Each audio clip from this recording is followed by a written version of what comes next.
Hello everyone, how are you all doing? I hope all of you are doing great. So in today's video, we are going to do part 2 of the Shadow Story. Shadow Story chapter is fourth chapter of your new NCRT of Math class 2. Part first we have already completed. The link is there in the description box. Please go through that and then continue with this part 2. Let us see what is next in the chapter. So सबसे पहले एक game दिया हुआ है catch the corner. इसमें क्या कह रहा है, Naveen and his friends are playing a game. Naveen जैसा कि आप यहाँ देख सकते हैं और उसके दोस्त जो है गेम खेल रहे हैं। Naveen is standing facing the wall and clapping. Naveen wall की तरफ फेस करके खड़ा है और क्लैप कर रहा है। जब तक क्लैप कर रहा है तब तक उसके फ्रेंड्स जो है टेबल के चारों तरफ घूमते हैं। But when he stops clapping, जैसे ही वो ताली रोकेगा, एवरीबडी विल स्टॉप, सारे रुक जाते हैं। The child who is not at a corner will be out. जो बच्चा कॉर्नर पे नहीं होगा वो आउट हो जाएगा। And then the child will clap and game will go on. और जो आउट होगा वो क्लैपिंग करेगा, बाकी फिर कंटिन्यू करेंगे गेम को। ओके, सो ये गेम है, इस बेसिस पे कुछ क्वेश्चन है, आंसर्स करने हैं। So let us just continue. So name the children standing near the corners of the table. हमें ऐसे बच्चों के नाम बताने हैं जो कॉर्नर्स पे खड़े हैं। तो हम इजिली देख सकते हैं, सीमा, नायसा, परमजीत एंड उदित, ये चारों टेबल के चारों कॉर्नर्स पे खड़े हैं। राइट, नेक्स्ट है, can you tell who will clap next. हमने देखा तो जो आउट होगा वो क्लैप करेगा, तो क्या आप बता सकते हैं कौन अगला क्लैप करेगा? Very simple, Waseem will clap next. Why? क्योंकि वसीम जो है वो कॉर्नर पे नहीं है, टेबल के एक साइड में बीच में खड़ा है। ओके, नेक्स्ट है, where is Waseem standing. Waseem कहाँ खड़ा है? Waseem is standing in the middle of the side of the table. Table के एक साइड में बीच में वसीम खड़ा है। नेक्स्ट है, can this game be played around a round table. क्या ये जो गेम है राउंड टेबल के आसपास हम खेल सकते हैं? अगर आंसर नहीं है तो वाई नॉट, हमें रीजन भी बताना है। तो इसका आंसर है no, we cannot play this game around a round table. क्यों? Because round table do not have corners. क्योंकि round table का कोई कॉर्नर ही नहीं है, तो हम कैसे समझेंगे कौन आउट हुआ कौन नहीं हुआ? Okay, next question is, name the objects around us that have straight edges. Edges क्या होता है? किनारा। तो हमें ऐसे ऑब्जेक्ट्स के बारे में बताना है जिनके जो किनारे हैं वो स्ट्रेट लाइन में है, स्ट्रेट है। ओके, सो यहाँ मैं 3 एग्जाम्पल दे रही हूँ, आप भी अपने एग्जाम्पल्स बता सकते हैं। तो बुक, चेयर एंड काइट। आप इनके एजेस देख सकते हैं, बुक के भी जो एजेस हैं वो कैसे हैं? स्ट्रेट है, चेयर के भी स्ट्रेट है और काइट के भी एजेस जो है वो स्ट्रेट है। नेक्स्ट क्वेश्चन है, Many objects around us have curved edges. उनके जो किनारे हैं, एजेस जो हैं वो स्ट्रेट ना होकर कर्व्ड है। आर शोन बिलो, कुछ नीचे दिए हुए हैं जैसे कि बॉल है, क्लॉक है, वाटरमेलन है। देख सकते हैं इनके किनारे स्ट्रेट ना होकर कर्व्ड शेप में है। Explore and share the name of such objects that you see around. आपको भी कुछ ऐसे ऑब्जेक्ट्स के एग्जाम्पल देने हैं। मैं यहाँ पर 2 एग्जाम्पल दे रही हूँ, आप भी ऐड कर सकते हैं। फर्स्ट है व्हील और सेकेंड है प्लेट। व्हील का भी जो एज है वो कर्व्ड है और प्लेट का भी कर्व्ड है। Now next question is let us think. यहाँ 2 क्वेश्चन दिए हुए हैं, हम एक एक करके देख लेते हैं। तो इसमें पहला है, how many corners do objects with curved edges have. Curved edges जो ऑब्जेक्ट होते हैं जैसे कि व्हील और प्लेट हमने अभी देखा, इसमें कितने कॉर्नर्स होते हैं? तो अभी हमने देखा objects with curved edges do not have corners, इनमें कोई कॉर्नर्स नहीं होते हैं। एग्जाम्पल हम देख चुके हैं। Now next is, name the objects that have both straight and curved edges. अब हमें ऐसे ऑब्जेक्ट्स बताने हैं, कुछ एग्जांपल्स देने हैं जिसमें दोनों टाइप के एजेस हैं, स्ट्रेट भी है और कर्व्ड भी है। तो यहाँ मैंने 3 एग्जांपल्स दिए हैं, जैसे कि एक बर्थडे कैप है, इसमें आप देख सकते हैं कि दोनों किनारे स्ट्रेट हैं, बाकी नीचे का जो सरफेस है वो कर्व्ड है। ऐसे ही ग्लास है, ग्लास में भी जो साइड के एजेस हैं वो स्ट्रेट है और ऊपर का कर्व्ड सरफेस है। एंड देन जार, जार में भी 2 साइड एजेस हैं वो स्ट्रेट है और ऊपर कर्व्ड एज है। Okay, now let's see the next question. यहाँ पे एक गेम दिया गया है, ओरिगैमी फन। ओरिगैमी क्या होता है? एक गेम होता है जिसमें हम पेपर को फोल्ड करके कुछ ऑब्जेक्ट्स बनाते हैं। सो जैसे कि यहाँ साइड में दिया हुआ है, यहाँ पे पेपर को फोल्ड करके एक डॉग बनाया गया है। राइट, तो एक एक करके क्वेश्चन को देखते हैं और इसको सॉल्व करते हैं। तो पहला क्वेश्चन है, take a paper and fold it to make it a square. आपने एक शीट ली, उसको आप इस तरीके से जैसे यहाँ दिखाया जा रहा है कट करके उसको स्क्वायर का शेप दे देंगे। ओके, नेक्स्ट है, आपको बताना है कि it has dash corners and dash edges. इसमें कितने कॉर्नर है और कितने एजेस यानी किनारे हैं? तो आप देख सकते हैं कॉर्नर्स कितने हैं, 1 2, 3 एंड 4। ऐसे एजेस यानी किनारे कितने हैं? 1, 2, 3 एंड 4। तो यहाँ पे हम 4 4 लिख देंगे। नेक्स्ट है fold it in half by joining two corners as shown in the picture. आप जैसा यहाँ देख सकते हैं, इसको हमें स्क्वायर को इस तरीके से फोल्ड करके और हाफ में फोल्ड कर देना है। तो कौन सा शेप आ जाएगा? Let's see the next question. तो यहाँ पे कह रहा है tick the shape which you get, so we will get triangular shape. Okay, so इस पे हम टिक कर देंगे। नेक्स्ट क्वेश्चन है, अभी जो ट्राइंगल मिला है, so this shape has dash corners and dash edges. इसके कितने कॉर्नर्स और कितने एजेस हैं? तो लेट्स सी, कॉर्नर्स है 1, 2 एंड 3, साइड्स हैं या एजेस हैं 1, 2 एंड 3। यहाँ हम 3 3 लिख देंगे, 3 corners and 3 edges. Next question है, fold the paper again into half to get a triangle and then unfold it. अब इसको एक मार्किंग करने के लिए हमें इस ट्राइंगल को फिर से इस तरीके से फोल्ड करना है और ओपन कर देना है, ताकि सिर्फ बस बीच का पार्टीशन हमें दिख सके। ओके, नेक्स्ट क्वेश्चन है, now make 2 triangles from 2 corners of the triangle. अभी जो बड़ा ट्राइंगल है, इसके 2 कॉर्नर्स पे, जैसा कि यहाँ एरो में दिख रहा है और आप यहाँ देख भी सकते हैं, इस तरीके से हमको 2 फोल्ड करने हैं, 2 ट्राइंगल और बनाने हैं। नेक्स्ट क्वेश्चन है कि how many corners are there now. अब कितने कॉर्नर है यहाँ पर? तो ये 2 छोटे जो ट्राइंगल बने, तो 1, 2, 3, 4, 5, 6 तो ये हो गए, और एक ये कॉर्नर हमको दिख रहा है, तो 7 कॉर्नर्स है यहाँ। Let's see the next question. Fold the third corner upwards and make the nose and eyes as shown. अब हमें जो ये नीचे का कॉर्नर है, आप एरो में देख सकते हैं, इसको ऐसे ऊपर की तरफ फोल्ड करना है। उसके बाद पेन से हमें आईज और नोज इस तरीके से ड्रॉ कर देंगे। Now your paper dog is ready. तो हमने ये पार्ट कंप्लीट कर लिया है। आई होप ये आपको अच्छा लगा होगा, आपको भी खुद से ट्राई करना है। Now next question is, can you fold the square sheet in such a way so as to get a shape with 4 sides? How many corners does it have now? क्या आप एक स्क्वायर शीट को इस तरीके से fold कर सकते हैं कि फिर से 4 साइड्स ही हों? नया जो बनाएंगे आप ऑब्जेक्ट, उसके कितने कॉर्नर से ये आपको बताना है।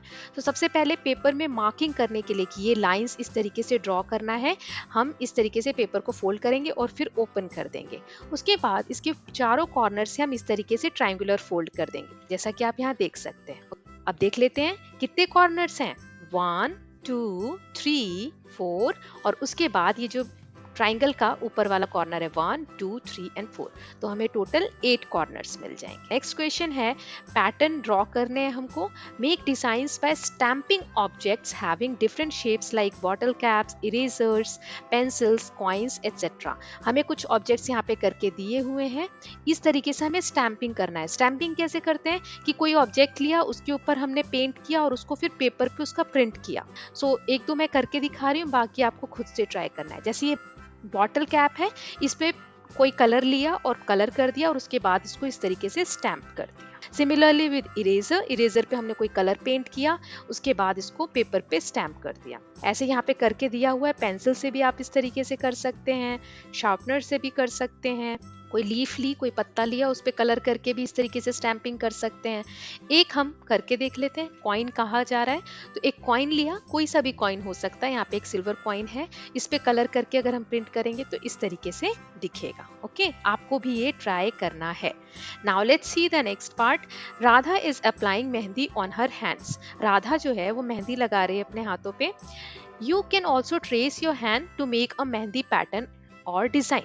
आपको भी अपने हाथ को ट्रेस करना है पेपर पे, इस तरीके से आप ट्रेस कर सकते हैं। ट्रेस करना मतलब छापना। ओके, तो ऐसे हाथ को ट्रेस करके आप अपने हिसाब से कोई भी सिंपल सा डिजाइन मेहंदी का बनाने का ट्राई कर सकते हैं। जैसे मैंने यहाँ सर्कुलर शेप में कुछ छोटे छोटे डिजाइन बनाए हैं, ऐसे आप भी ट्राई कर सकते हैं। Okay, now let's see the next part. Next part में कह रहा है लेट अस डू। अब हमें यहाँ दिया है कि Nitya is playing with leaves and making patterns. Nitya जो है वो लीव्स लेकर आती है, पत्ते लेकर आती है और कुछ पैटर्न्स में उन पत्तों को अरेंज करती है, आप यहाँ देख सकते हैं। Now you also collect some leaves and make a pattern. आपको भी पत्ते लाने हैं और उससे कोई पैटर्न ड्रॉ करना है। Pent one side of the leave and print it on space given below. Now leaf पे इस तरीके से हम कलर करके प्रिंट कर सकते हैं। ओके, सो प्रिंट करके हम किसी भी पैटर्न में उसको ड्रॉ कर सकते हैं या अरेंज कर सकते हैं। जैसे कि मैंने यहाँ एक फ्लावर के शेप में लीव्स को अरेंज किया है, और आप डिफरेंट डिफरेंट लीव्स भी यूज कर सकते हैं, अलग अलग टाइप के पत्ते भी यूज कर सकते हैं। Next part, extend the following patterns. यहाँ हमें कुछ पैटर्न्स दिए हुए हैं, उनको हमें आगे इसी तरीके से बढ़ाना है। ओके, एक एक करके देख लेते हैं। पहला है एरोज दिए हुए हैं, ओके। अब इन एरोज में आप एक पैटर्न देख सकते हैं, एक एरो ऊपर की तरफ है, एक नीचे की तरफ है, फिर एक ऊपर की तरफ है, एक नीचे की तरफ है। तो ऐसे ही हम इसको एक्सटेंड करेंगे, तो पहले ऊपर की तरफ ड्रॉ करेंगे, फिर नीचे की तरफ, फिर ऊपर की तरफ, फिर नीचे की तरफ। Let's see the next part. अब यहाँ पे फ्लावर्स कुछ एक पैटर्न में दिए हुए हैं, जैसे पहले एक पेटल दिया है, फ्लावर का एक पत्ता वहां पर दिया हुआ है, फिर 3 दिए हुए हैं, फिर पूरा फ्लावर दिया हुआ है, फिर से एक पत्ता, 3 पत्ते, फिर 5, फिर एक, फिर 3, फिर 5। इस तरीके से हम इसको कंप्लीट करेंगे। नेक्स्ट है, अब यहाँ पे हाफ सर्कल में एक डिजाइन दिया हुआ है, 2 टाइप के बॉक्सेस हैं, एक पिंक बॉक्स है, एक ब्लू बॉक्स है। तो सबसे पहले हम पिंक बॉक्स वाले पैटर्न देखते हैं। इसमें जो हाफ सर्कल है नीचे की तरफ है, फिर ऊपर की तरफ है, फिर नीचे की तरफ है। तो नेक्स्ट क्या होगा, ऊपर की तरफ, फिर नीचे की तरफ, फिर ऊपर की तरफ, फिर नीचे की तरफ। ऐसे ही ब्लू वाले बॉक्स में आप देख सकते हैं, पहले लेफ्ट साइड को फेस किया हुआ है, फिर राइट साइड को, फिर लेफ्ट साइड को, फिर ऐसे ही राइट साइड को, फिर लेफ्ट साइड को, फिर राइट साइड को, फिर लेफ्ट साइड को। इस तरीके से हम इस पैटर्न को कंप्लीट करेंगे। नाउ नेक्स्ट है, यहाँ पे एक स्क्वायर दिया हुआ है, इसमें ब्लू कलर जो है वो एक पैटर्न में किया है। सबसे पहले ऊपर वाले बॉक्स में किया है, फिर लेफ्ट साइड, फिर डाउन साइड, फिर राइट साइड। अब कहाँ आएगा, अपर साइड, ऊपर वाले पार्ट में आएगा, फिर से लेफ्ट, देन डाउन। ओके, तो इस तरीके से इस पैटर्न को हम कंटिन्यू करते जाएंगे।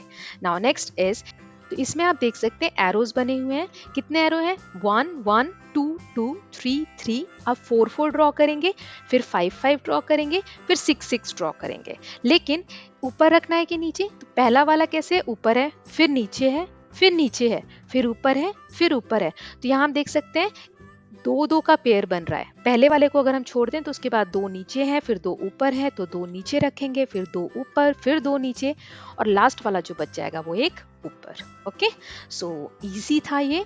नाउ नेक्स्ट देख लेते हैं। अब इसमें लीव्स और ट्राइंगल का कुछ पैटर्न बना हुआ है, इसको हम सेम ऐसा ही आगे ड्रॉ कर देंगे। तो आपको ये नोटबुक में ट्राई करना है।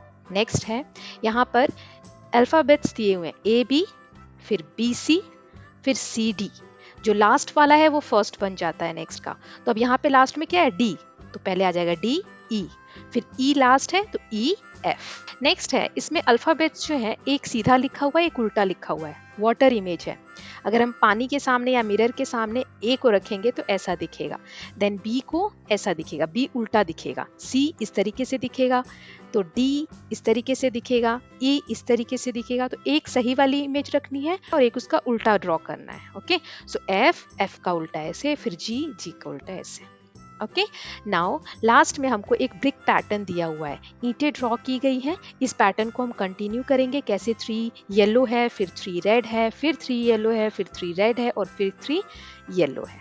नाउ नेक्स्ट देख लेते हैं, गेम दिया हुआ है कीकू रैबिट। एक रैबिट है जिसका नाम है Kiku, jumps on the 4th tile. वो फर्स्ट से सीधा 4th पे जंप कर जाता है। He forgot where to jump next. अब नेक्स्ट कहाँ जंप करना है वो ये भूल जाता है। Help him by drawing a circle on the next tile.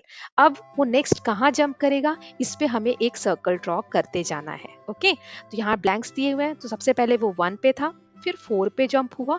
अब हम देख सकते हैं 1 और 4 के बीच में 2 डिजिट छूटे हुए हैं, राइट, 2 3।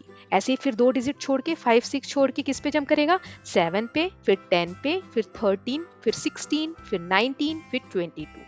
तो हमने सारे ब्लैंक्स यहाँ फिल कर दिए हैं। हर 2 डिजिट के बाद वो जंप करेगा। अब नेक्स्ट क्वेश्चन है कि कीकू की जो मम्मी है, कीकूज मदर ऑल्सो जंप्स, वो भी जंप करती हैं ऑन द 6th टाइल। वो फर्स्ट से सीधा 6th पे जंप कर जाती हैं। ओके, अब 6th पे जंप किया। अब इस पैटर्न को कंटिन्यू करना है, तो हम बीच में देखेंगे 4 का गैप है। तो 6 से 11, 11 से 16, 16 से 21, 21 से 26, 26 से 31, 31 से 36। ओके, सो ये एक पैटर्न बन गया जिसमें बीच बीच में 4 4 का गैप है। I hope it is clear. Now next देख लेते हैं। सो नेक्स्ट है, इसी तरीके से हमें कुछ सीरीज दी हुई है, इनको एक्सटेंड करना है और कंटिन्यू करना है। तो पहला है 5 10 15। इसमें हम देखेंगे कि 5 5 ऐड हुआ है, 5 में 5 ऐड किया 10, 10 में 5 ऐड किया 15, ऐसे ही 15 में 5 ऐड करेंगे 20, 20 में 5 ऐड करेंगे 25, देन 30, देन 35, देन 40। इसमें 5 5 का गैप है। नेक्स्ट क्वेश्चन है 7, देन 14, देन 21। यहाँ पर 7 7 का गैप है, तो 21 में 7 ऐड करेंगे 28, then 35, then 42, then 49 and then 56। Last है 1 7 13। इसमें हर नंबर के बीच में 6 का गैप है, 6 6 ऐड हुआ है। 1 में 6 ऐड किया तो 7, 7 में 6 ऐड किया तो 13, ऐसे ही 13 में 6 ऐड करेंगे तो 19, then 25, then 31, then 37 and then 43। तो इस तरीके से हमने ये पार्ट भी कंप्लीट कर लिया है। So we have completed this chapter. अब हम नेक्स्ट वीडियो में नेक्स्ट चैप्टर देखेंगे। Please go through entire chapter. Okay, पूरा चैप्टर आपको लिंक दिया हुआ है। फर्स्ट पार्ट भी देखो, सेकंड भी देखो, बाकी के चैप्टर्स की भी प्लेलिस्ट दी हुई है। Please go through all chapters. Okay, so thank you so much for watching. If you like the video, please share it and subscribe the channel for more such video. Thank you so much.